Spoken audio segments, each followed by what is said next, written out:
Welcome to Followed by Mercy with Austin Gardner. This is where we talk about God's grace and mercy that meets us and follows us even in our lowest moments and lifts us to hope again. No matter what's been broken, His love still heals. So let's move from pain to praise together, because surely goodness and mercy does follow me and pursue me all the days of my life.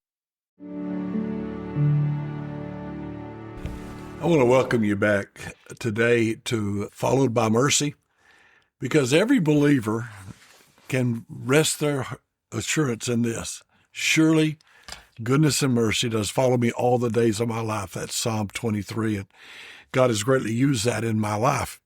I'm joined by Robert and Kelly Canfield, very good friends. You've already seen the last session, and I'm sure you have seen the darker side.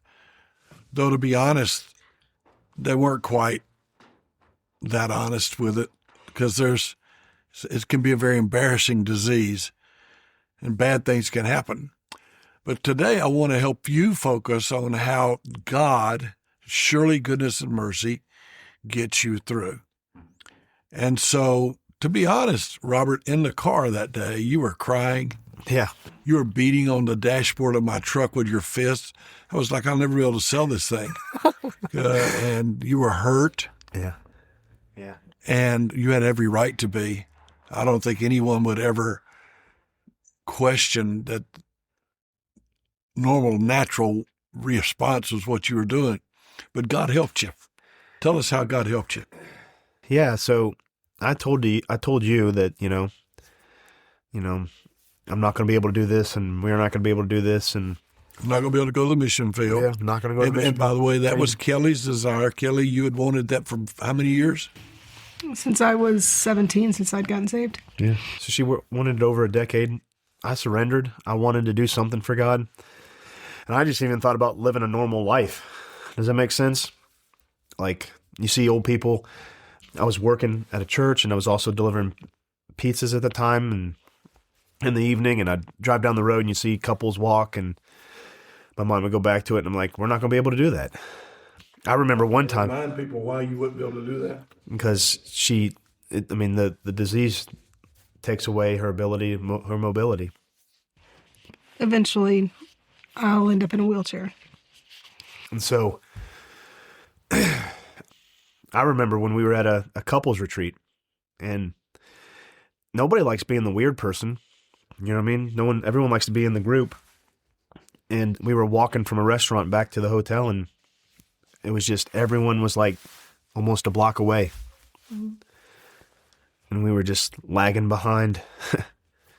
And nobody likes that.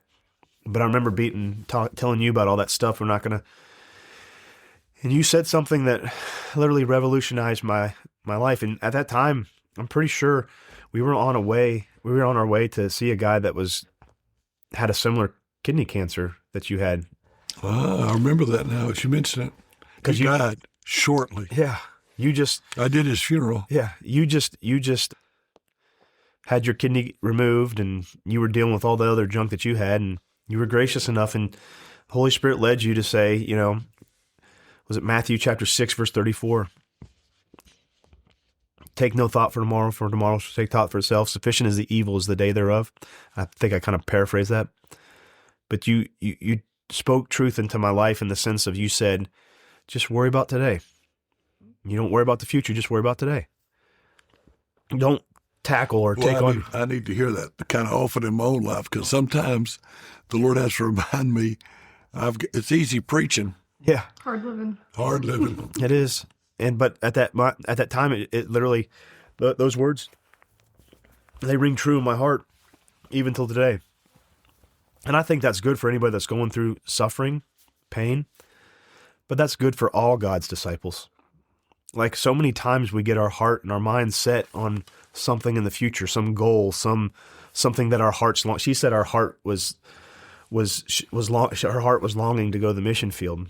And everybody has a dream, and everybody has that thing that they're looking to achieve out there in the front. And whether they realize it or not, in their own mind, they've created their own path, if that makes sense. They've figured out how they're going to get to that goal. But even Proverbs says, man's heart deviseth his way, but it's the Lord that directs the steps. That's right. And so we have no clue where God is going to direct us.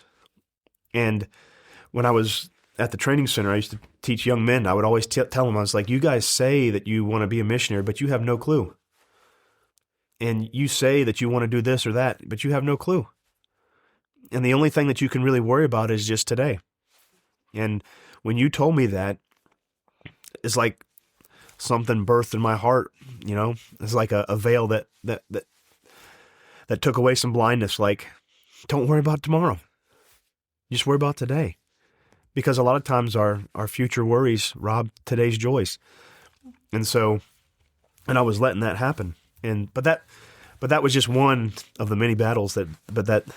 Did he communicate that to you, Kelly? He did. He came back. Can you tell us how you feel about that? Live in the moment. It was helpful to me, especially to see him live it by example as well, and not just to preach at it, but to actually be living it too.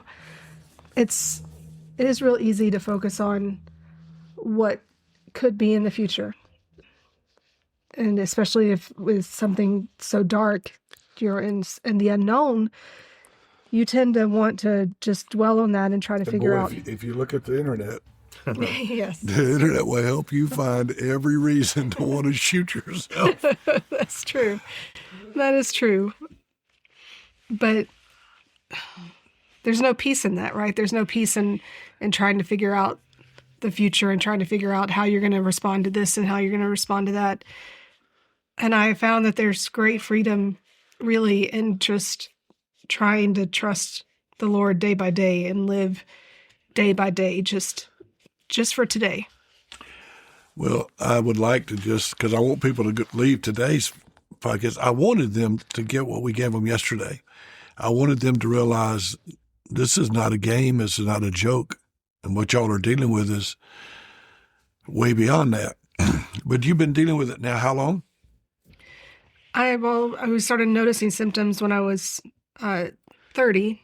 So, and I'm 45 now, but we found out it was Pompe, and I started getting treatment in 2014, right? Yeah, 2014. So we're looking at 12 years? She knew that she had limb-girdle before Ann was here. So Ann just turned 14 a couple days ago. So she knew she had limb-girdle. What I want people to see here is God has given you a lot of great days. Yes, very much so. Yeah. Even the way he allowed us to figure out that she had Pompe, because the doctor that we went to I like to think of it like this. He lives in us. And Jesus is actually alive in all three of us, and he's living his life through us. Galatians 2:20, I'm crucified with Christ. I'm alive, though I'm dead, but Christ lives in me. Mm-hmm. And the life I live in the flesh, I live by the faith of the Son of God. I don't have enough faith to make it through here, but Jesus does, and he lives in me. And so the Holy Spirit did lead y'all to in everything. And we, like our circumstances, I feel like they were very miraculous. Yeah. Well, I believe they were. And I want to talk about treatments in a minute, some of the things that happened there. But you knew something was wrong with Charlotte. With Ann. At least when you were climbing the stairs carrying Charlotte. Oh, yes, okay. Yeah. Is that not fair? There was. I would talk to Robert, and I would tell him that there's something's not right. And my wife told you, Betty told you something was wrong. And that's how long ago? Well, Charlotte was an infant. So over 15 years ago, about 15 years ago. So you couldn't have any more children? When I started seeing the doctor, then that's when we found out I was expecting Ann. So you could have more children. Yes. So God was good enough to give you another beautiful daughter. Yeah. They're like my granddaughters, so I kind of like them a lot. Yeah. And then that's not all. You adopted. You allowed us to adopt another beautiful granddaughter. Yeah. Mm-hmm. They're not blood related, but they're my family, and so now you have 3 daughters. Yeah. And the oldest is Maria's 20, Charlotte's 15, and Ann's 14. So God's given you a lot of good days. Yes, he has. Very much. Every day that you say, like, we can find the good in every day. I thought it was a bad gift. During time, it was like, it's a mutated gene that she has. And we don't have mutations that make us stronger, like, like the X-Men or something like that. Our mutations make us weaker. Mm-hmm. And I thought it was wicked. I thought it was evil. I was like, this is sin cursed. But I knew that every good gift and every perfect gift comes from the Father above. I just didn't think it was a good gift. I just thought it was like part of the curse. I really do believe God never wanted you to have this. I think it's easy if you're having a problem and you're dealing with it, you think, why'd God do this to me? I don't think God did this to you. I think the Bible teaches that God had us in a perfect paradise garden, and we chose to ignore him and to push him to the side and to decide that we would do what we wanted. And basically, Adam and Eve started this whole thing that we do where we want to be God, we want to decide, and so then we have to hide and mask ourselves. But God takes what the devil meant and what sin meant to hurt you, and God brings out Amen. help. So I don't ever think, I challenge those of you listening, don't blame God. Amen. There really is, I would agree with Robert that every day there's something good to be found. Well, gratitude is the language of the Christian, Yes. of heaven, because we're saved by grace. We live by grace. We deal with all the stuff that life brings. And can we be honest? Christians aren't the only people that deal with Pompe. No. There's a lot of people that... A lot of people deal with it. A lot of people deal with the cancer I have. And so it's not a matter of, oh, poor me, look what God did to me. It's what living in a sin-cursed world does. But God takes and turns it for good. You speak of grace, and something that really revolutionized my thinking early on. I listened to a sermon on, this preacher was preaching about suffering, and he said that God will often take you where you wouldn't go so that he could produce in you something you could not achieve on your own. And that was really super helpful to me. And then his response to that, he's like, do you know what the Bible calls that? He said, the Bible calls that grace. He said, a lot of times we think of grace as a soft pillow to lay our head on. And he said, that kind of grace will come, but mostly on the other side of heaven. But the grace that we are given now is seen where God takes us where we wouldn't go on our own, so that he can produce in us something that we couldn't achieve in ourselves. And that really that helped me think through this differently, that it wouldn't be something that I would choose. And I don't think that, and I do agree with you that this is not something that God would have wanted me or anyone else to have. But he does promise to bring beauty out of ashes. That's what he does. And he does promise to give us joy out of mourning, and that's what he's done every day. That's what he does. There's always something that I can look to say, thank you for this grace. It's wonderful. I was talking about when I thought about Pompe, I always thought, like I said, it was negative. It was bad. But then I realized that God gave me Kelly, and God allowed Kelly to have Pompe. And there was a missionary that came and preached at the church, and he preached about the deaf, blind, and I don't know if you remember this. Oh, sure. It was a missionary in Peru, Lima, Joe Kotvis, and he was talking about the deaf people. And he brought up Exodus, that God said, when God was speaking to Moses, he said, I made the dumb. I made the deaf. And Joe brought out something that was pretty powerful. Like, we look at those deficiencies and we think it's a negative thing. And we think it's bad. But he said, God made them. And I was teaching little kids actually this Wednesday, and I was like, God made us each fearfully and wonderfully made. He made us awesomely. And he made us all different. And everyone has different stuffs. And some people have genes that are really good genes, and some people have really good blood pressure, and some people have really bad blood pressure, and some people have Pompe disease. The reality is he allowed it all. And I would oftentimes, you can look at that and you say, well, this is bad. You know what I mean? This is bad. But I can't look at that because God gave me Kelly. Does that make sense? And she's a great gift. She's one of the best gifts I've ever had. Outside my salvation, it's the best. And he gave us Pompe. He allowed it to be. I don't know if he, I don't want to get into all that stuff, but he allowed it to be. And it's like, there's something good about it. Does that make sense? Because I looked at it and I was like, Pompe causes my wife not to be able to walk fast. And so I had to slow down. I had to walk with my wife. And then I stopped and I was like, wait a second. Everyone else doesn't have to think about their wife. You know what I mean? The men can like walk 4 feet in front of their wife and they don't even think about it. I have to think about it. So I get to spend more time with her. And so it was God was doing something in me. Does that make sense? Like he gave this because he knew if I didn't do this, I'd probably walk 5 feet in front of her. I wouldn't even think about her. I wouldn't consider her, and I wouldn't try to be more kind and more gentle. And all that stuff I feel like is me being more like Jesus, because Jesus is kind and he's gentle, and he walks with those, and he's always with us. He never leaves us. He never fails us. And so if I look at Pompe and I just say it's bad. You know what I mean? I miss out on a huge blessing. And it's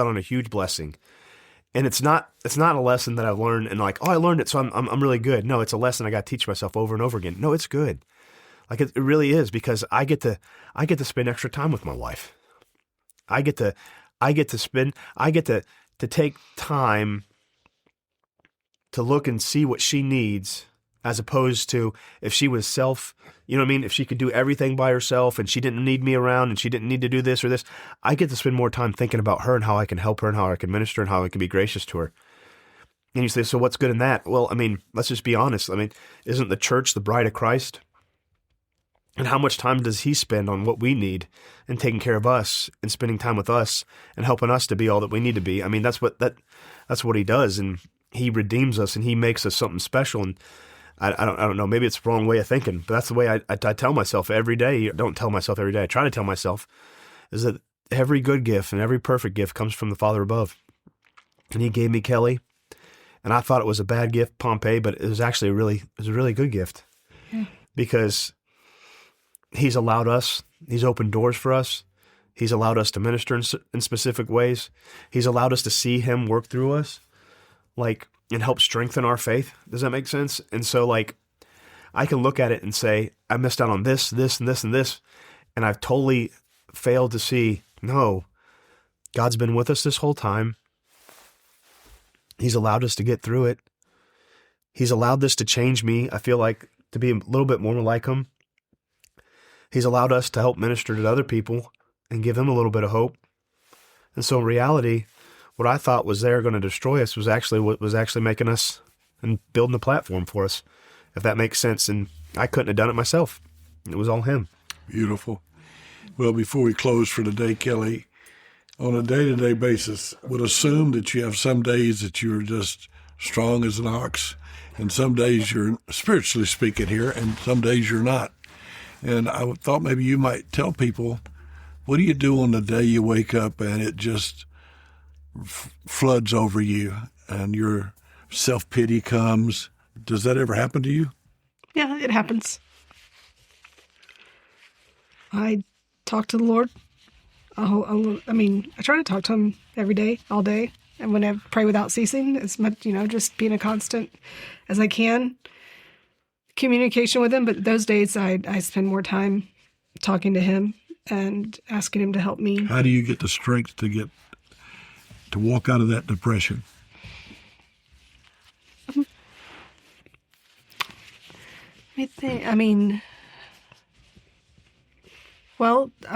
Physically, I don't allow myself just to wallow.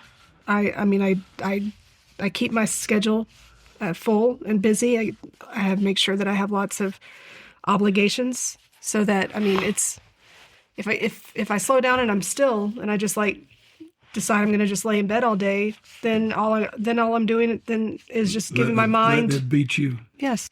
You know, one time you was a little bit rude to me in the parking lot. You remember that day? I remember that day. I looked down and Robert had left you in the lower parking lot, and you were walking to the church. And I was a little aggravated at Robert, and I came down I was going to get you, and you said, no, I asked him to leave me here. And I can't give up. I can't quit. I got to keep fighting. Mm-hmm. And so this is good for me. You remember that? Mm-hmm. I do. And so Robert wasn't being a bad husband. No, he was helping me. He was at my request. And so tomorrow we will bring up a whole lot more. I want you to realize that in the middle of all the chaos and all the depression that can come, Kelly and Robert don't let it beat them. That doesn't mean, just like you, they have bad days. They have days when it hurts, and yet God gives them strength. But he's also given them wonderful children, 3 wonderful daughters. He's also given them a ministry. And I can't wait for you to hear just how Kelly keeps beating doctors' expectations. So don't miss the next one. Thank you for being with us. God bless you.